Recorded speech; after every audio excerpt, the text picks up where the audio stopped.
Chrystia Freeland told you that she would have one by the end of the year, after the Prime Minister's office had told you that one was coming early next week. I actually made an offer to the Prime Minister and Ms. Freeland that I would give up some of Conservative opposition motion time on Monday, tomorrow, to let them introduce their fall update, an unprecedented act of nonpartisan generosity.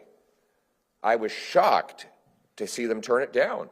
They claimed that they wanted to introduce such a fall update and that it was just those mean Conservatives that were blocking them from doing it. So I cleared the way. 2 hours. They could have introduced it.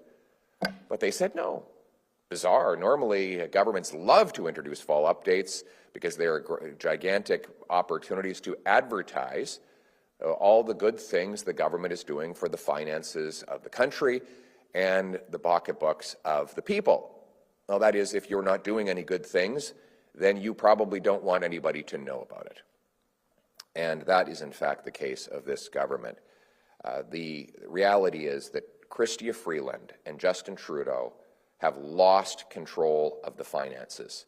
Justin Trudeau is a weak Prime Minister. He's lost control of the borders, lost control of immigration, lost control of spending, lost control of the debt, lost control of inflation, lost control of housing costs, lost control of crime, lost control of drugs. He's lost control of his own cabinet, with his foreign minister launching her leadership campaign on the front page of the New York Times with a big, beautiful photo shoot that she would have gone into a studio to have done, and a screaming headline describing her as a potential successor. He has totally lost control, and now he doesn't want Canadians to see the disastrous state of our books. Remember, he promised, she promised, the deficit would not exceed $40 billion. And now they won't tell us what the deficit is. There are real consequences for these costly failures. After 9 years of Trudeau, everything costs more, with food prices having risen 37% faster in Canada than they did in the United States during the exact same time period. That gap coincides with the coming into force of the carbon tax on the farmers and truckers who bring us our food, a tax he now wants to quadruple to 61 cents a litre. This is a Prime Minister who's doubled our housing costs. So now 80% of Canadians believe, for the first time in Canadian history, that homeownership is only for the very rich. Last week, OECD said that Vancouver and Toronto are now by far the most expensive housing markets in North America. We have the highest housing costs and the lowest incomes. Look at comparison. Seattle's housing costs are about 30% lower than Vancouver's, even though Seattle workers make far more money than Vancouverites make. Housing costs in Toronto are significantly higher than Chicago, even though Chicago workers make more than Torontonians. The two worst housing costs. How is it possible that we have 10 times as much land per capita as the Americans, that our housing costs more than theirs? Well, that's because of 9 years of Justin Trudeau's out-of-control inflation, money printing, and immigration, and his financing of local bureaucracies that block home building. And not only do we have expensive homes, we have more homeless people.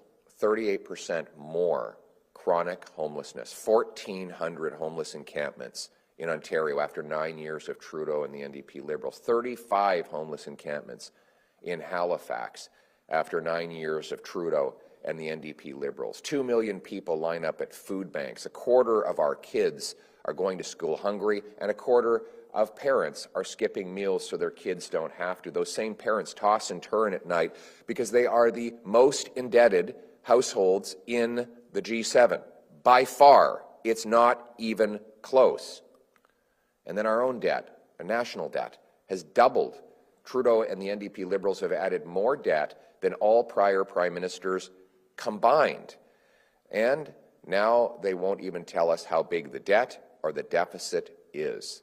Crime, chaos, drugs, and disorder now spill into our once safe streets, with rampant repeat offenders out killing, maiming, raping, and decimating our communities, our once safe and tranquil communities. Hate crimes are up 256%, with church burnings, fire bombings of synagogues, and attacks on other places of worship now out of control. With all this damage, with everything that Justin Trudeau and the NDP Liberals have done to make life more costly and dangerous, it would be unrealistic for me to ask them to improve the situation in their upcoming fall economic update. So, I have a more realistic request. Actually, it's more of a plea. Stop. Just stop.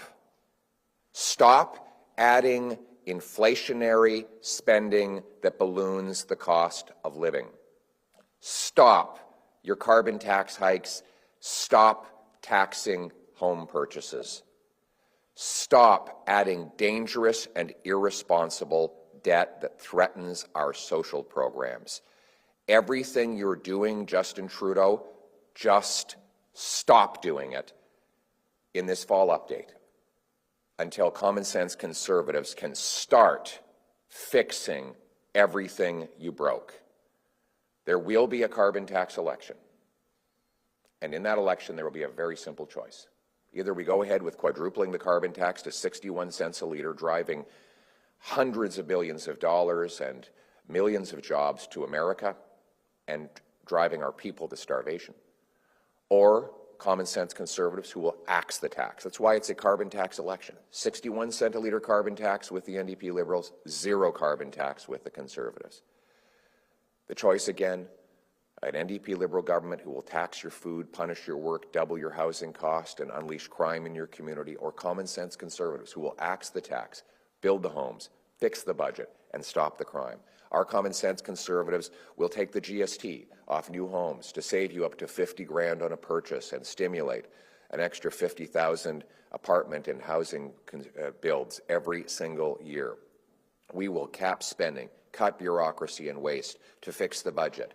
We will stop the crime by locking up violent repeat offenders, securing our borders, and banning hard drugs.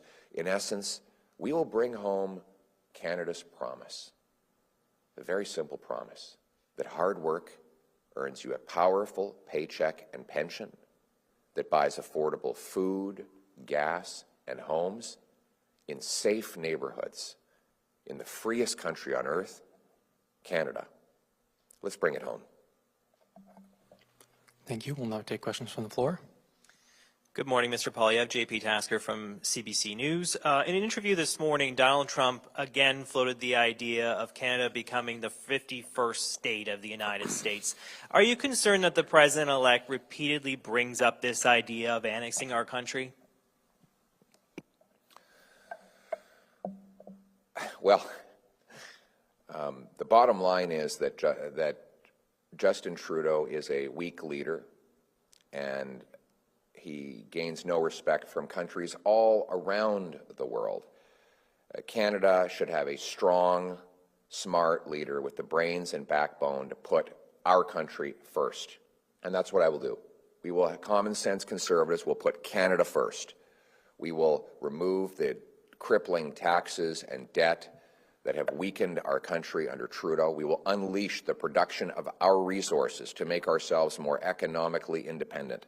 We will rebuild our military and secure our borders, and we will go into negotiations with our American friends in a position of strength rather than weakness. Canada will be independent, strong, and proud, and our flag, the maple leaf, will fly proudly again over our country. Thank you.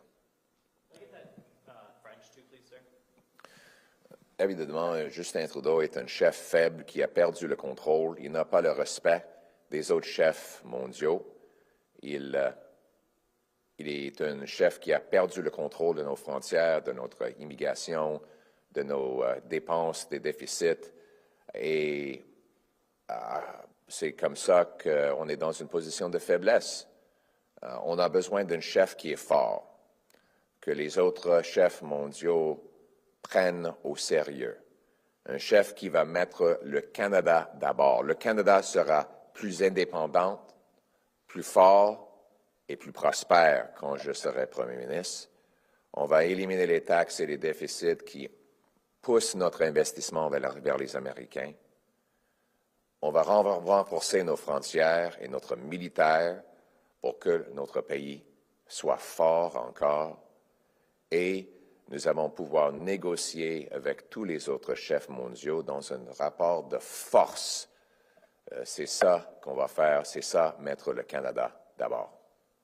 Thank you. Next question. Morning, Colton Farrell, CTV. Last night, your MP, Jamil Jivani, posted about a great conversation he had with the U.S. Vice President-elect. Did he advocate against the imposition of U.S. tariffs? And who are you reaching out to in the incoming Trump administration to do the same? I wasn't at that meeting, so I don't have an answer to that question. I haven't. Thank you. Next question. Just on the point with Mr. Mackenzie here from Global News, just on the point about Mr. Jivani's meeting with J.D. Vance, you didn't instruct him at all to bring up the idea of that 25% tariffs are bad. You'd said previously that you'd tell any American that you or conservatives would speak with that they would be a bad idea. Every single conservative would tell every single American that a tariff on Canada is a bad idea. We need to put Canada first, and that's what we will do. We will fight these tariffs from a position of strength. We will unleash the production of our resources. We will cut taxes on our workers, our businesses, to bring home more production to this country.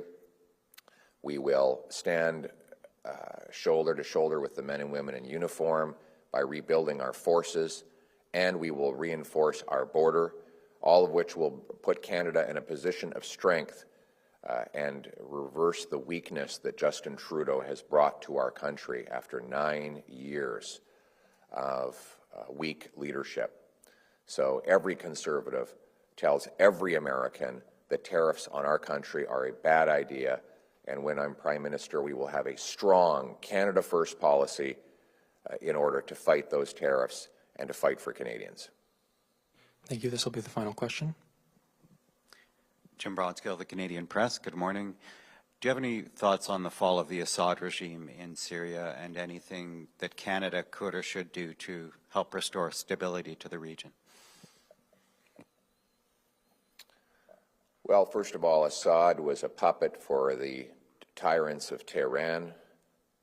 He has carried out genocides against the Sunni people in his own country. And now he appears to have been toppled. We don't know who will replace him, but I don't think we should get involved in that mess. It's not our fight. We should stand with our allies, including Israel, against the terrorists, and we should focus on protecting our own country. Because after 9 years of Trudeau, we've never been so vulnerable and so at risk. He lost control of our borders, lost control of our spending, lost control of our security, lost control of crime.